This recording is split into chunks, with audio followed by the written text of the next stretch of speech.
할렐루야.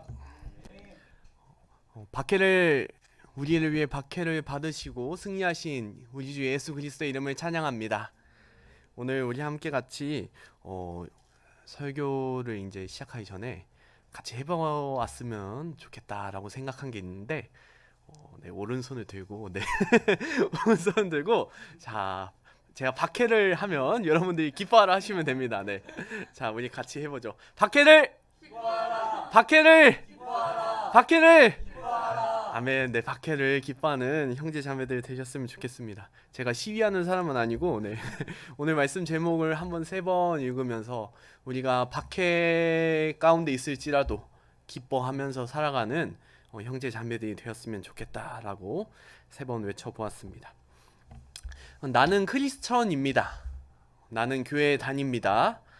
또 예수님 믿으세요 라고 최근에 불신자들에게 말해보신 적이 있나요? 그리고 또 주변 사람들에게 이런 얘기를 해보신 적이 있나요?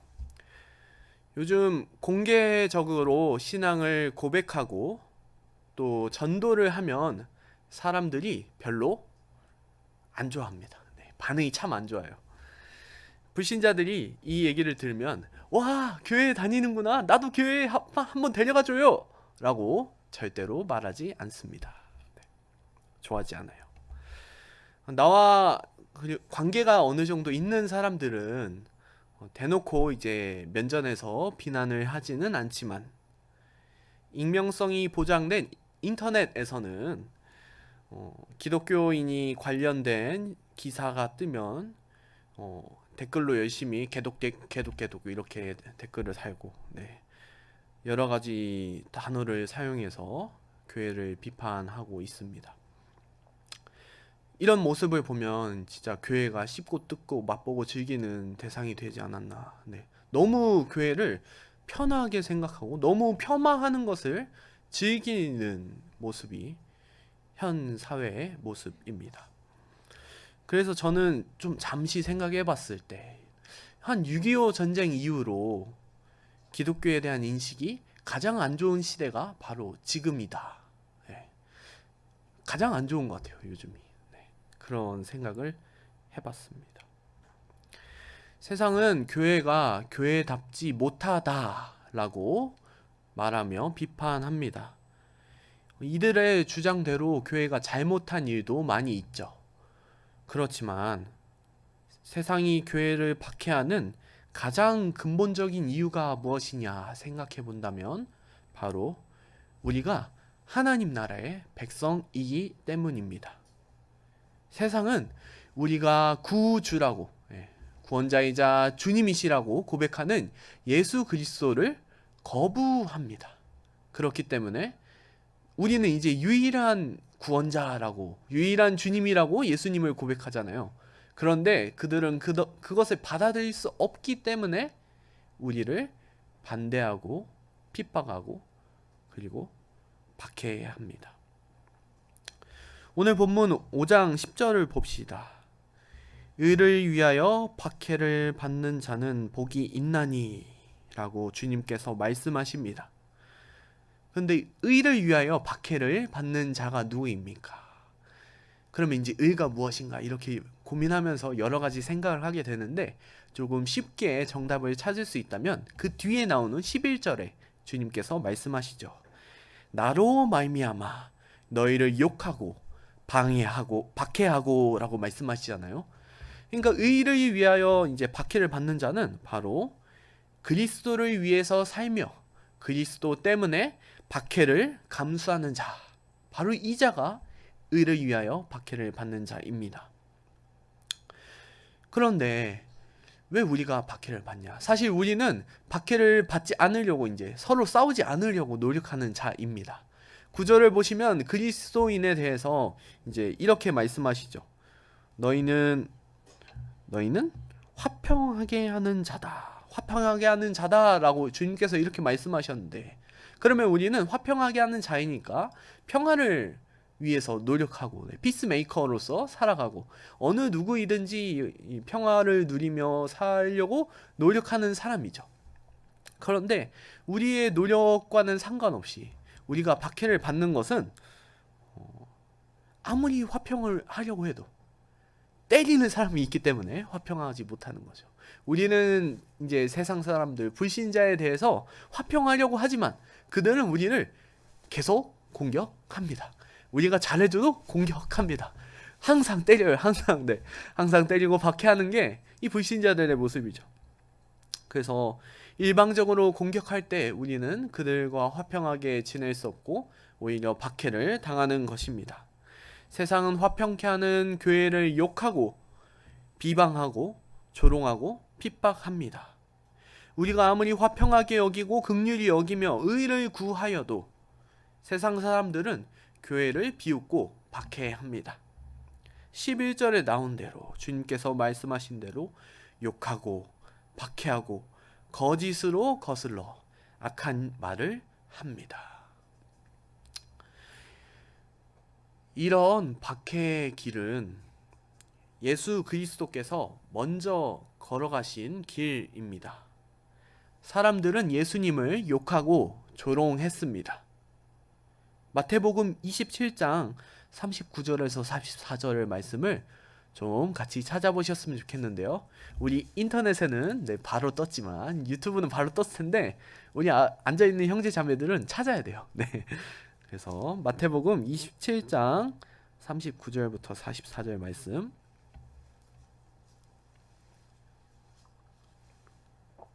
찾으셨으면 한 목소리로 읽어봅시다. 시작.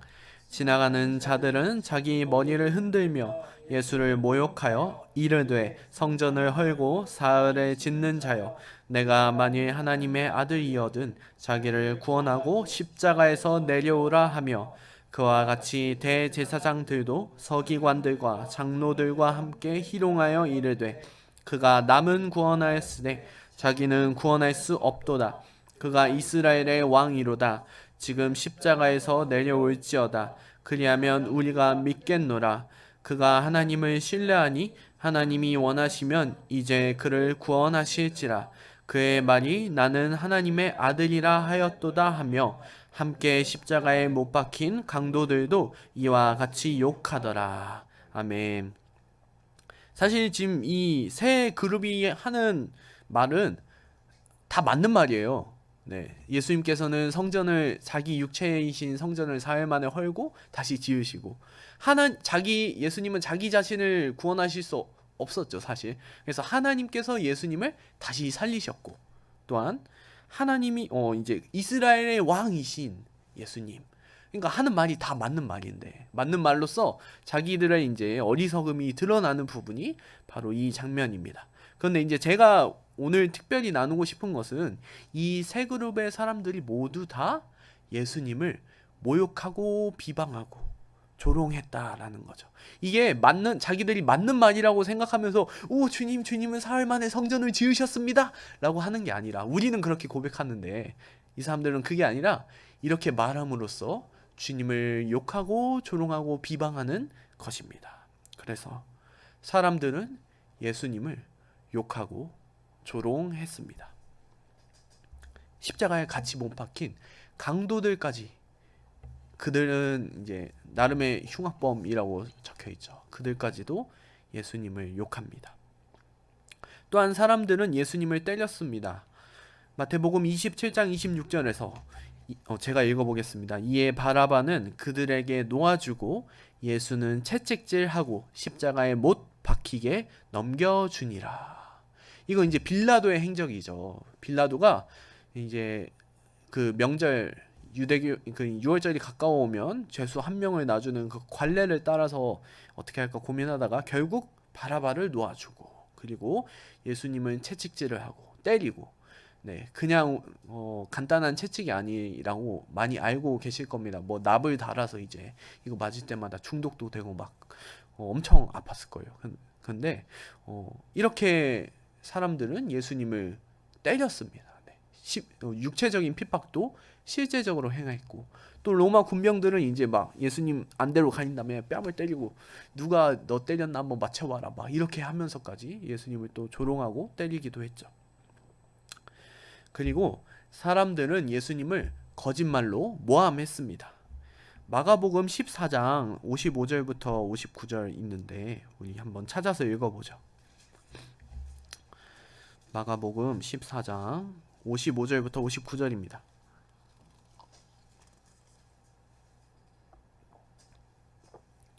읽어보겠습니다. 시작.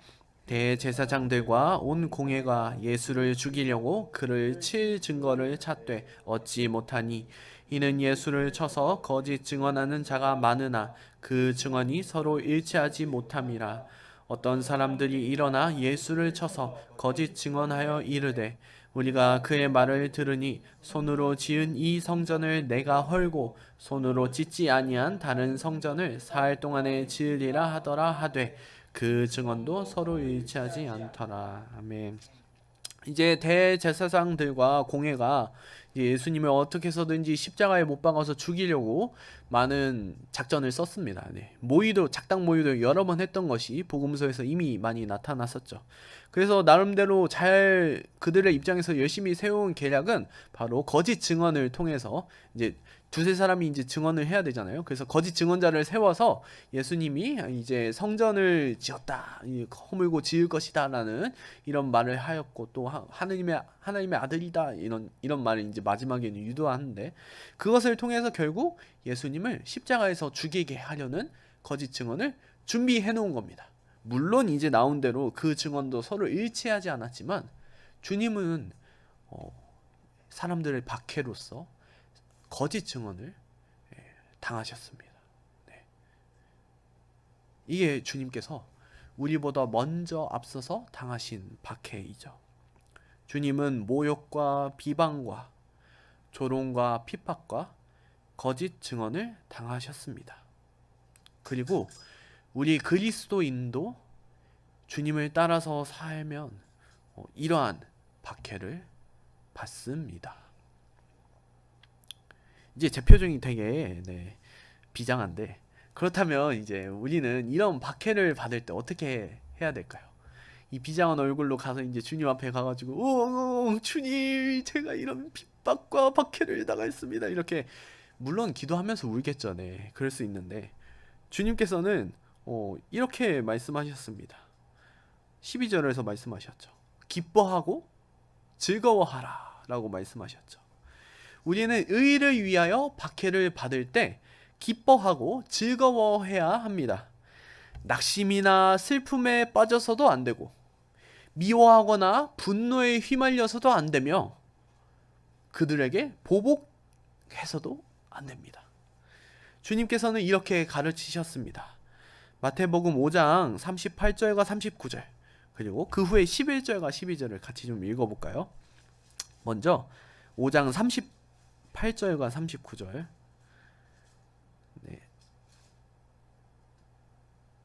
함께 같이 읽어보죠. 시작. 또 눈은 눈으로 이는 이로 갚으라 하였다는 것을 너희가 들었으나 나는 너희에게 이르노니 악한 자를 대적하지 말라. 누구든지 내 오른편 뺨을 치거든 왼편도 돌려대며. 우리 위에 있는 11절과 12절 다시 읽어보겠습니다. 시작. 나로 말미암아 너희를 욕하고 박해하고 거짓으로 너희를 거슬러 모든 악한 말을 할 때에는 너희에게 복이 있나니 기뻐하고 즐거워하라. 하늘에서 너희의 상이 큼이라. 너희 전에 있던 선지자들도 이같이 박해하였느니라. 아멘. 하나님 나라의 백성은 박해를 받을 때 심히 낙심하지 않습니다. 이 세상의 기준으로 보면 박해를 받는 하나님 나라 백성은 불쌍하죠. 굉장히 불쌍합니다. 불쌍히 보여요. 그런데 이 하나님 나라 백성은 하나님 나라에 속했기 때문에 절대로 그 인생이 망했다라고 할 수 없습니다.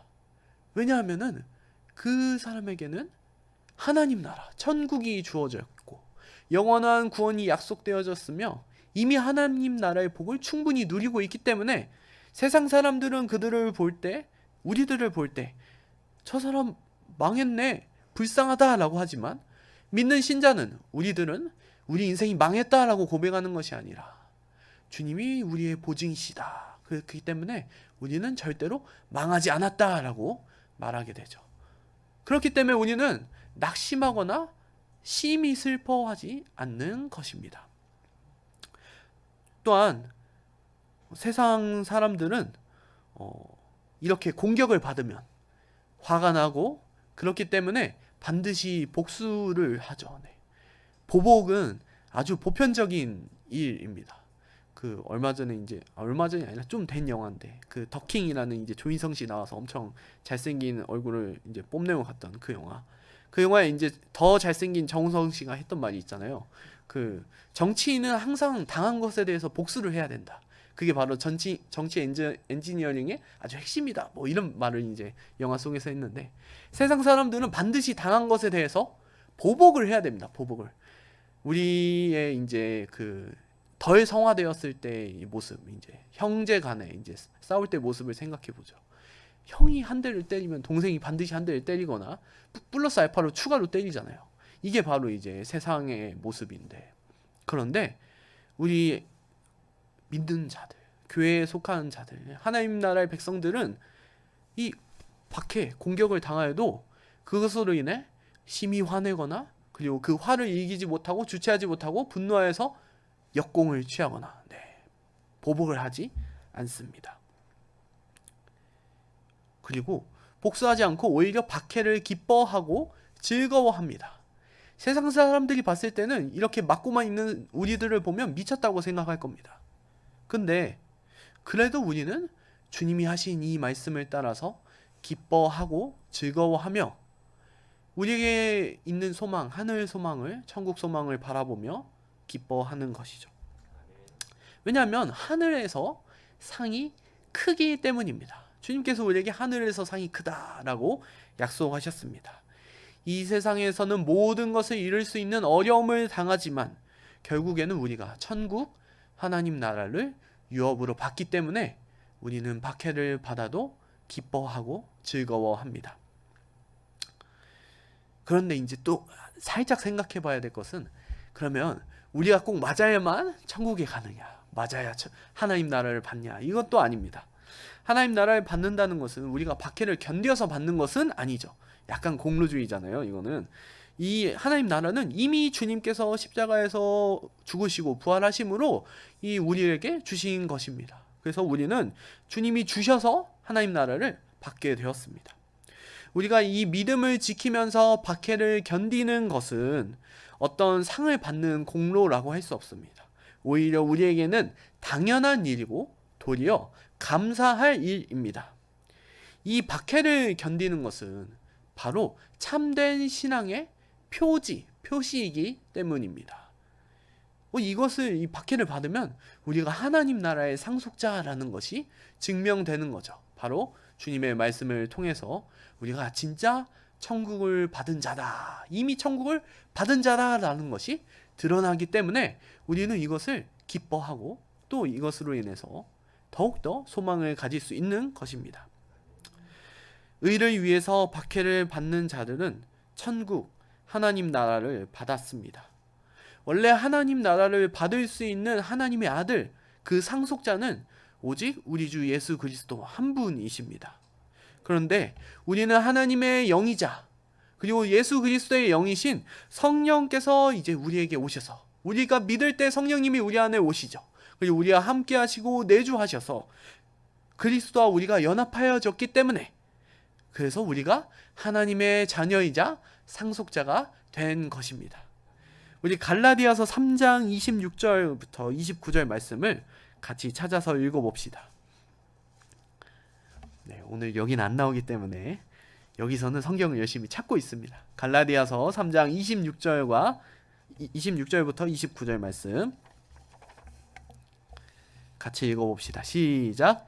너희가 다 믿음으로 말미암아 그리스도 예수 안에서 하나님의 아들이 되었으니 누구든지 그리스도와 합하기 위하여 세례를 받은 자는 그리스도로 옷 입었느니라. 너희는 유대인이나 헬라인이나 종이나 자유인이나 남자나 여자나 다 그리스도 예수 안에서 하나이니라. 너희가 그리스도의 것이면 곧 아브라함의 자손이요 약속대로 유업을 입을 자이니라. 아멘. 26절에서 믿음으로 말미암아 그리스도 예수 안에서 옷 입었다라고 하죠. 그리스도로 옷 입었다. 27절에서 그리스도로 옷 입었다. 하나님의 아들이 되었고 그리스도 예수로 옷 입었다 이렇게 말하는데, 이 옷 입었다라는 표현이 바로 성령을 받았다라고 이제 이해를 하시면 됩니다. 그래야 해서 이제 우리가 하나님의 아들이 되었다 하죠. 이 아들이 된 것은 남자 여자의 그 성별을 의미하는 것이 아니라, 여기서는 생물학적 성을 말하는 것이 아니라 바로 하나님의 상속자, 하나님 나라를 유업으로 받을 상속자라는 뜻입니다.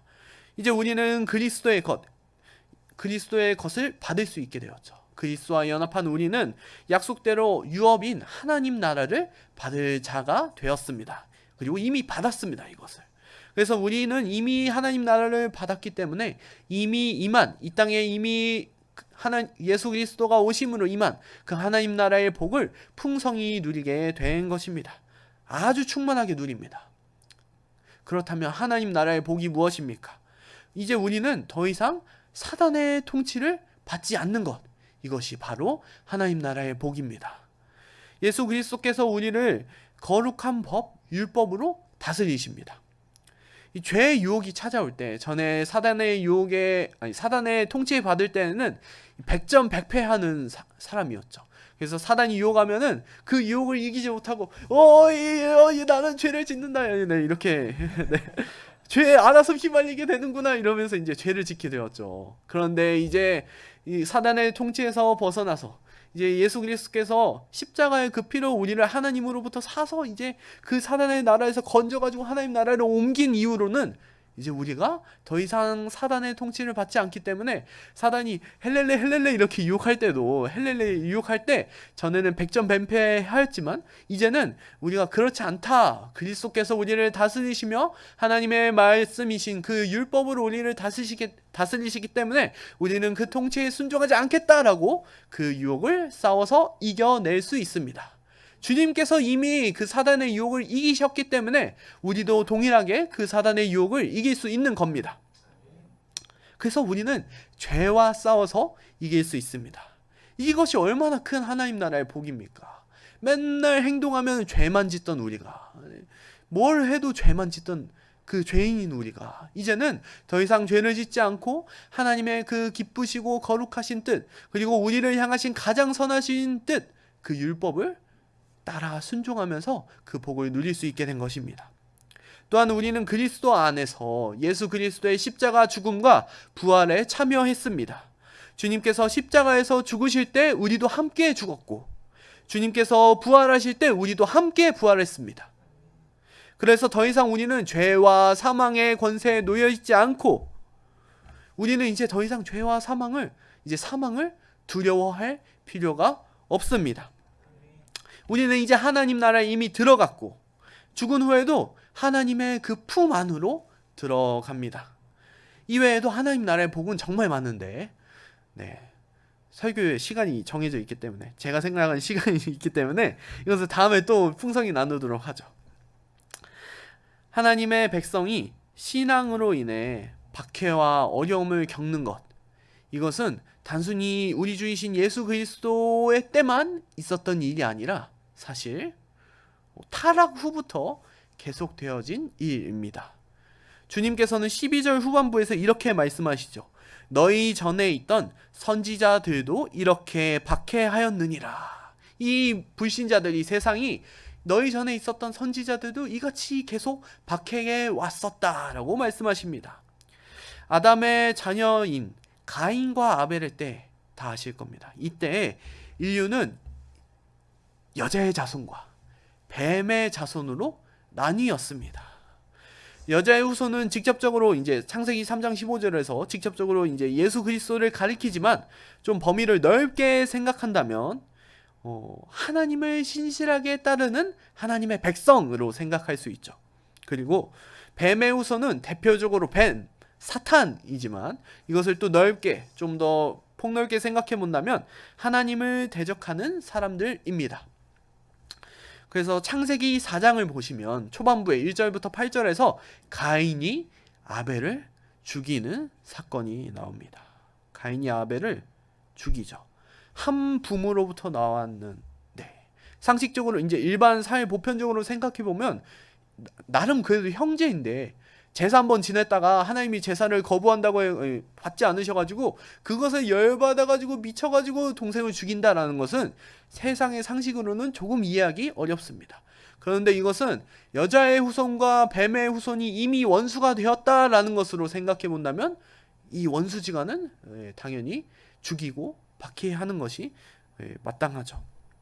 그래서 이 창세기 4장에 가인을 시작으로 이제 후반부에 보면은 뱀의 자손에 대해서 족보가 조금씩 나오고 그 다음에 그 이후에 이제 셋을 시작으로 해서 노아까지 이어지는 여자의 후손이 이어집니다.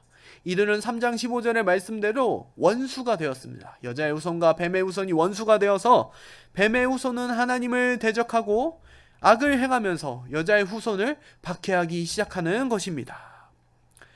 그래서 가인이 아벨을 죽이고 또 이어서 이제 이제 이삭이 우물을 파잖아요. 아브라함이 팠던 그 우물을 따라서 파는데 또 이제 그 일반 이제 가난한 사람들이 쳐들어와가지고 아이 그거 안 돼, 그거 내 거다 이러면서 뺐고 또 파는데 또 뺐고 또 파니까 이제 3-4번 하니까 이제 좀 그냥 두죠. 네, 이런 사건들 또한 하나님의 말씀을 선포하던 선지자들이 극심하게 박해받던 것, 이 모든 것이 다 주님께서 말씀하신 대로 이 여자의 후손과 뱀의 후손의 끝없는 대립입니다. 이처럼 하나님의 백성이 박해를 받는 것은 이 타락 이후로부터 시작되어서 또 주님도 직접 가장 극심한 박해를 당하셨고 또한 주님이 다시 오실 때까지 이 박해는 계속 지속될 것입니다. 사랑하는 형제 자매 여러분, 크리스천으로서 살아가면서 그리고 특별히 대학교에서 캠퍼스에서 크리스천으로 살아가면서 많은 박해와 고난을 당하고 있는 줄로 압니다. 당하고 있죠. 네. 안 당하면 안 돼요. 네. 당하고 있는 줄로 압니다. 나는 크리스천입니다 라고 신앙을 이제 고백하고 예수 믿으세요. 예수님만이 우리의 참된 구원자이시며 온 세상을 다스리시는 주님이십니다 라고 이렇게 전도할 때 온갖 박해가 우리를 공격합니다. 간접적으로는 눈에서 뿜어져 나오는 레이저들, 또 냉소들, 그리고 우리를 외면하는 그런 모습들도 있죠. 그리고 직접적으로는 반대하는 말을 막 이제 댓글로 달고 너네 왜 그렇게 전도하냐, 왜 그렇게 열심으로 전도하냐, 너네 너무 시끄럽다 막 이렇게 댓글로도 달고 또 우리가 이제 강의실 전도하면 이제 선포자가 나가서 선포하잖아요. 선포할 때 막 뛰쳐나가고 핸드폰 받는 척하면서 이제 나가고 그리고 또 이제 우리가 막 이제 열심으로 번호를 알아내서 전도하고 또 함께 공동체 생활을 하려고 노력하는데 우리를 카톡에서 차단하고 이런 직접적인 박해, 물론 다행히도 때리는 사람은 없지만 이런 박해들을 통해서 우리에게 크나큰 심적인 부담을 주기도 합니다. 하지만 참된 신자는 박해가 있더라도 의와 그리스도를 위하여 살아가는 자입니다. 처음 가인이 시작한 박해는 우리 주 예수 그리스도께서 가장 극렬히 받으셨고 지금까지도 하나님의 백성들에게 지속되고 있습니다. 그러나 우리는 이 박해에 굴복하지 않습니다. 주님께서 박해를 견디시고 승리하셔서 우리에게 세상 어느 것보다도 귀한 천국, 하나님 나라를 주셨습니다. 그렇기 때문에 우리는 이 박해를 기쁨으로 견뎌내야 되는 거죠. 그리고 또한 우리에게 나로 말미암아 박해를 받는 자들, 그럴 때 그 자들에게 복이 있으니 기뻐하고 즐거워하라 라고 말씀하셨습니다. 우리는 승리하신 주님을 의지하면서 천국 소망으로 이 박해를 견뎌내는 것입니다. 특별히 캠퍼스 전도에 있어서 형제 자매 여러분들이 박해를 견디며 소금과 빛으로 살아가기를 소망합니다. 전도에 두려움이 많으십니까? 두려운 마음에 전도를 회피하고 싶지 않으십니까? 강의시 전도 연락이 오면은 그때 뭔가 내가 밥이하기 잡히고 아니면 수업이고 아니면 뭔가 팀플과 과제가 팀플과 과제를 해야 되고 이러십니까? 캠퍼스 전도는 운영위원이나 아니면 학년장이나 아니면 선교위원회에 속한 사람만 하는 게 아닙니다. 모든 회원이 가서 제자 삼으라 라는 주님의 말씀에 순종해서 나가서 전도를 해야 하는 것이죠. 주님께서 가서 제자 삼으라 말씀하셨고, 우리 예배 끝날 때마다 가서 제자 삼으라 이 외치지 않습니까? 네. 이건 우리는 이 말씀에 순종하여서 정말 캠퍼스 전도에 학원만큼 열정을 쏟아야 하는 것입니다. 특별히 올해는 온라인 온라인 학기가 진행되고 있고, 네, 그래서 전도가 더욱 안 되고 있습니다. 지난 화요일에 우리가 BC를 개강해서 우리 BC를 개강해가지고 줌 이제 방에 모여가지고 각자 또 방에 1, 2, 3, 4학년이 흩어졌는데, 그때 저는 1학년을 만나지 못했어요. 네. 우리 1학년들께서 많이 바쁘셔가지고 또 아직 사실 저희 입장에서도 1학년이 이 사람이 누굴까 긴가민가 한 입장인데, 그 1학년들도 우리가 누군가, 이 사람들은 신천지가 아닌가, 하나님의 교회가 아닌가, 박옥수를 따르는 자들이 아닌가, 막 이렇게 하지 않겠습니까? 물론 이제 우리 운영위원 분들이 만나가지고 잘 설명하고 하셨지만, 그래도 우리 회 전체를 아는 게 아니기 때문에 아직은 좀 마음의 거리감이 있을 것 같아요. 그래서 아직은 오지 못했습니다. 그래서 1학년 만에 아직 1학년 없는 1학년 반이 지금 모이고 있죠. 그래서 우리는 약간 민망하긴 하지만, 이 시국에 정말 민망하지만 시국인 만큼 얼굴에 철판을 깔고 전도를 해야 됩니다. 그렇다고 막 이제 화상 수업, 줌 수업하고 있는데 수업 중에 가서 주님만을 믿어야 구원을 받습니다, 이렇게 수업 중에 전도를 하면 안 되고, 네, 그런 건 아니고요. 이제 예를 하나 들자면, 여자친구가 가르쳤던 고등학교 제자, 아니면 교회 권사님의 조카, 뭐 이런 등등의 어떠한 관계, 좁쌀만한 관계가 있더라도 어떻게 해서든지 이걸 엮어가지고 전도를 해야 되는 겁니다. 진짜 어떻게 해서든지 좁쌀만한 관계가 있더라도, 이 겨자씨만한 이 믿음으로도 구원을 받듯이 이 좁쌀만한 관계가 있더라도 이것을 어떻게든 엮어가지고 우리가 전도를 해야 하는 것이죠. 그래서 진짜 주변에 레이드를 잘 돌려서 좀 우리 함께 전도하고 또 함께 동역할 동역자를 찾아냅시다.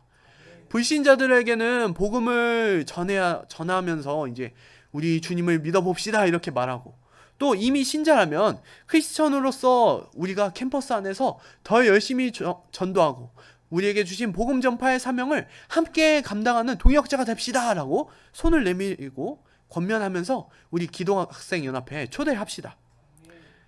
그 교회 안에 청년부 많이 있잖아요. 그러면 주변의 지인들을, 전에는 이제 우리가 레이더를 돌리지 않아서 못 찾은 거예요. 진짜 우리가 절실한 마음으로, 한 영혼을 진짜 절실한 마음으로 찾아서 진짜 친구의 여자친구의 사촌동생 이것까지 해야 돼요. 이런 것까지 진짜 구질구질하게 다 찾아서, 친구의 후배까지 막 구질구질하게 다 찾아서 진짜 동역자를 찾아내야 됩니다.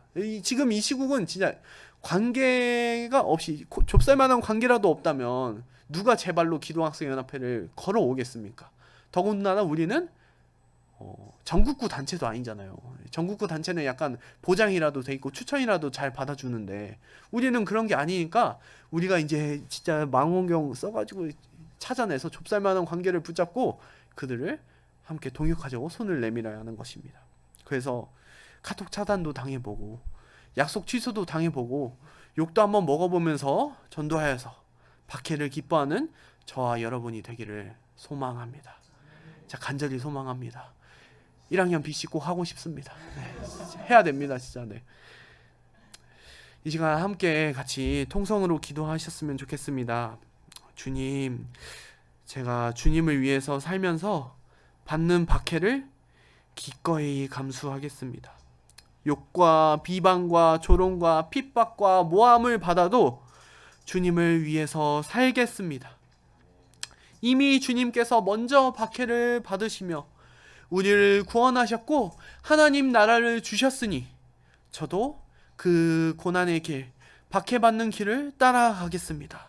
천국 소망으로 기뻐하면서 박해를 받도록 우리를 인도하여 주시옵소서. 또 그 박해를 이겨낼 힘과 능력을 주시옵소서.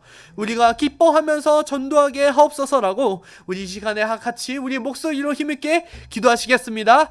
하나님 아버지 감사합니다. 주님, 우리가 정말 이 은혜로 정말 하나님을 대적하고 원수였던 우리가 구원을 받았으며 하나님 나라의 상속자가 되었고 하나님 나라의 백성으로서 그 무한한 하나님 나라의 복을 충만히 누리고 있는데, 주님, 우리가 주님께서 박해를 받으시며 우리를 원하셨던 그 길을 외면하고 있지는 않은가 돌이켜봅니다. 또한 우리가 이 박해 때문에 혹여 낙심하고 슬퍼하며 주저앉아서 우리가 주님께서 주신 사명을 감당하지 못하거나, 또한 우리가 박해하는 자들을 대적하여서 그들에게 화내고 분노하며 그 분노를 이기지 못하고 보복하지 않고 있습니까? 주님, 우리는 그러한 세상 사람들의 모습을 닮아 똑같이 행동하는 것이 아니라 주님께서 말씀하신 대로 기뻐하고 즐거워하며 이 박해를 견뎌내고 또한 천국 소망을 가지고 살아갈 수 있도록 주님 인도하여 주시옵소서. 주님, 특별히 박해의 영역이 우리의 전도 가운데서 밀접하게 다가옵니다. 주님, 우리의 신앙 고백 가운데 밀접하게 다가옵니다. 주님, 우리를 소금과 빛으로 부르셨는데 주님, 우리가 맛을 잃은 소금이 되면 어찌하겠습니까? 주님, 우리가 예수 그리스도라는 이 찬란한 빛, 영광의 빛, 온 세상을 밝게 비추는 빛을 숨기면 어찌하겠습니까? 주님, 우리가 이 숨길 수 없는 빛을 찬란히 드러낼 수 있도록 더 찬란히 드러내며 더 밝게 빛내며 더 기쁘게 전하며 힘있게 전할 수 있도록 우리를 붙잡아 주시옵소서. 기뻐하며 전도하게 하여 주시옵소서. 주님, 정말 이 시국 이 어려운 상황 대면으로 모이는 것이 어려우며 함께 예배드리는 것이 어려워서 주님, 우리 기도학생 앞에가 정말 큰 어려움을 겪고 있는 이 시간에 주님, 우리가 정말 노력하고 힘있게 전도하도록 인도하여 주시옵소서. 어떻게 해서든지 한 영혼을 권하시는, 한 영혼을 찾아 저 밖으로 나가시는 그 예수 그리스도의 심정으로 주님, 우리가 한 영혼 한 영혼을 찾아 나가며 주님, 우리가 한 영혼 한 영혼에게 동역하자고 손 내밀어 가서 제자 삼으라라고 하셨던 그 주님의 사명을 함께 감당하는 동역자들을 찾아낼 수 있도록 주님, 우리를 인도하여 주시옵소서. 주님, 그래서 주님, 우리가 소금과 빛으로 살아가길 소망합니다. 이 주님의 힘이 허락하시고 우리 그리스도인의 영적 특성으로 주신 이 팔복을 우리가 힘있게 받아서 누리며, 그리고 우리가 소금이요 빛이다 라고 말씀하셨던 그 주님의 말씀을 따라서 주님 가서 제자 삼으라 하셨던 그 주님의 사명을 힘있게 감당할 수 있는 우리가 되도록 우리를 붙잡으시고 변화시키시며 인도하여 주시옵소서. 먼저 걸어가셨던 주님의 그 길을 따르며 또한 신앙의 많은 선배들이 걸었던 그 박해의 길을 견뎌내며 주님 오실 그날을 소망하면서 이 박해의 길을 우리도 따라갈 수 있도록 주님 인도하여 주시옵소서. 함께하여 주시옵소서. 사랑이 무한하신 하나님 아버지, 하나님의 통치를 거부하고 원수되었던 우리를 긍휼히 여기시고 사랑하셔서 독생자 예수 그리스도의 십자가 사역으로 자녀 삼아주심에 감사드립니다. 우리 주 예수 그리스도께서 먼저 받으셨던 박해를 생각할 때 우리가 드릴 것은 감사와 찬양밖에 없습니다. 이 무한한 은혜를 기억하면서 우리가 박해를 받으며 나아갈 수 있도록 인도하여 주시옵소서. 주저앉거나 슬퍼하거나 낙심하거나 화와 분노를 이기지 못해서 복수하는 것이 아니라 우리가 이 박해를 기뻐하고 즐거워할 수 있도록 인도하여 주시옵소서. 또한 우리가 이 무한한 은혜를 기억하며 받은 사명에 충실하기 위해 신앙 고백과 전도로 나아가도록 인도하여 주시옵소서. 주님에 비하면 매우 작은 고난이나 주님을 위하여서 박해를 받는 것을 주저하지 않도록 하시고 기뻐하게 하여 주시옵소서. 우리 주 예수 그리스도의 이름으로 기도드립니다. 아멘.